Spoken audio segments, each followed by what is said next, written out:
Hi everybody, thanks for watching. I have another great question this week. It comes from Nick, who's originally from Maryland. Gotta use the map. Now lives in Lakewood, Ohio. Currently in Bali. Where are we?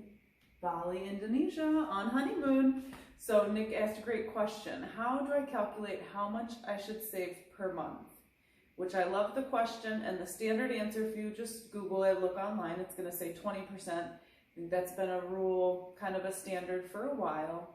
However, I would say it varies case by case, and also I think that can change at different points in your life. So 20% is a good goal. If you're not saving yet, you want to just get started first of all. So 20% is a good standard to kind of aim to start.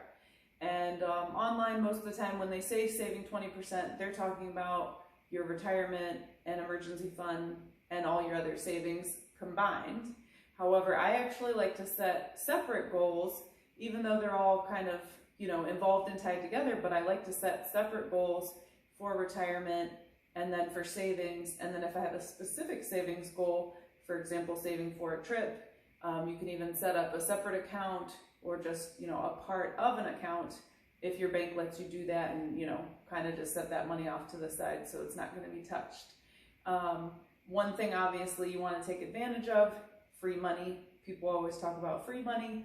How do you get that? That's, if you are employed and you can get a 401k or with the government TSP, and if they have matching, obviously you want to take advantage of that. So look into that if you haven't already and you want to max that out. I can make a whole nother video on retirement accounts, which I will at some point, but just take advantage of those.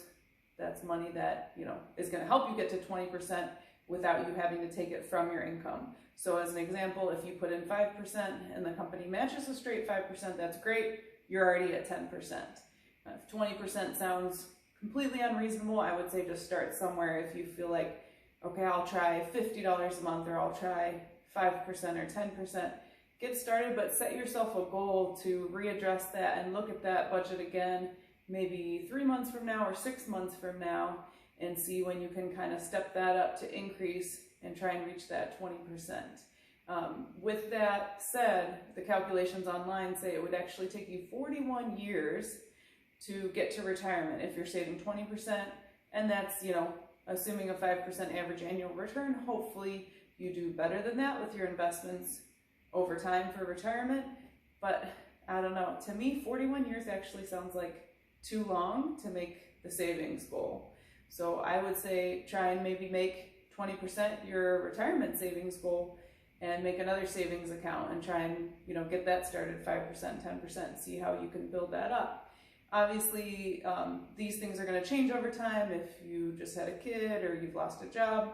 I know there were times when we paused our contributions to our Roth 401k just for a couple months, but, set a goal to get them restarted as soon as possible. So these things can change over time, but if right now is a time when you can save more than 20%, I would say go for it and then just try to diversify what you have that invested in. Regular savings account, obviously you want an emergency fund for in case something comes up. If you don't have an emergency fund, you end up borrowing money, whether you put that on a credit card or personal loan, you get an equity line of credit, you borrow from a family member. Any of those cases, you're probably going to be paying some interest. So that's going to cost you more in the long term, hence why it's always a good idea to have an emergency fund. I would say, once you've got that emergency fund to a place that you feel comfortable with, whether that's 3 months or 6 months, maybe set that aside and start another account and set another goal. You can watch in the other video, and just last week I talked about how to focus on your goals rather than the restrictions, and not looking at it as restricting your budget, but looking at it as something exciting, like this is a goal, I'm going to reach it, I'm going to find a way and figure out how to get there. So if you want to set 20%, or if you want to, go for something more, 25, 30, 40, or even 50%. Some of the, crazy people on YouTube talk about retiring in 10 years. They talk about saving 75% of your income, which sounds maybe unrealistic, but hey, maybe it's something to look into and consider. So again, 20% is like the standard. I would say set your goals higher if you can, but most importantly, just get started. Like, don't sit around and say, well, I don't know how much to save, where to save it, what account to put it in. Getting started is the best thing you can do, even if it's $20 or $50 a month. Just get started. There's plenty of online accounts now, high yield savings accounts, Capital One 360, American Express. Maybe your bank already has one. I think Ally Bank. You can go online at bankrate.com. You can compare rates, figure out what's the best for you just to get started, other than your retirement accounts. Definitely check into that with your employer. If you're self-employed, then an IRA or a Roth IRA is a great idea. And again, I'll just probably address that entire topic in another video. Try to keep this under about 5 minutes so that we're focused on one topic at a time. If you have any comments or questions, leave those below. I'd love to hear from you or answer you back in another video. Thanks so much for watching, and remember, until next time, be thrifty, be kind, and hug the ones you love.